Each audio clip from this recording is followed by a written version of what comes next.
অস্থির হয়ে পড়লেন নবীজি। সব সাহাবাদের পাঠালেন লাশ খোঁজার জন্য।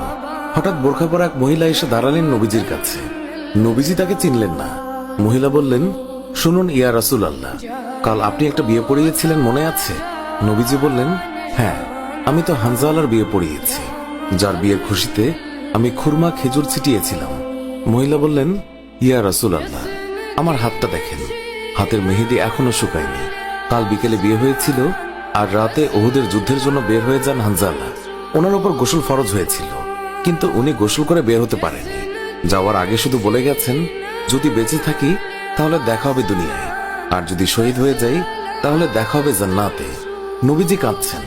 মহিলা বললেন, ইয়া রাসূলুল্লাহ, শহীদের তো আপনি গোসল দেন না, আমার স্বামীকে আপনি একটু গোসল করিয়ে দেবেন। নবীজি সম্মতি প্রকাশ করার পর একজন সাহাবী দৌড়ে এসে বলল, ইয়া রাসূলুল্লাহ, হানজালাকে পাওয়া গেছে। সবাই গেলেন, গিয়ে দেখলেন সাদা কাফনের ভিতরে লাশের মাথায় পানি। নবীজি হানজালার মাথায় হাত দিলেন।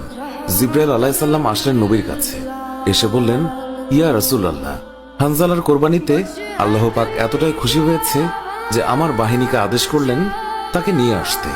ইয়া রাসূলুল্লাহ, আমরা ফেরেশতারা তাকে তৃতীয় আসমানে নিয়ে জমজমের পানি দিয়ে গোসল করিয়েছি, এবং তার শরীর থেকে যে সুগন্ধ পাচ্ছেন এটা আল্লাহ পাকের বিশেষ খুশবু, মেশক আম্বর আতরের ঘ্রাণ। আমরাই ওনাকে কাফনের কাপড়ে আচ্ছাদিত করেছি। আল্লাহ তার প্রিয় মানুষকে কি পরিমাণ ভালোবাসেন, কি পরিমাণ সম্মানিত করেন, তা আমাদের পক্ষে কল্পনা করাও সম্ভব নয়।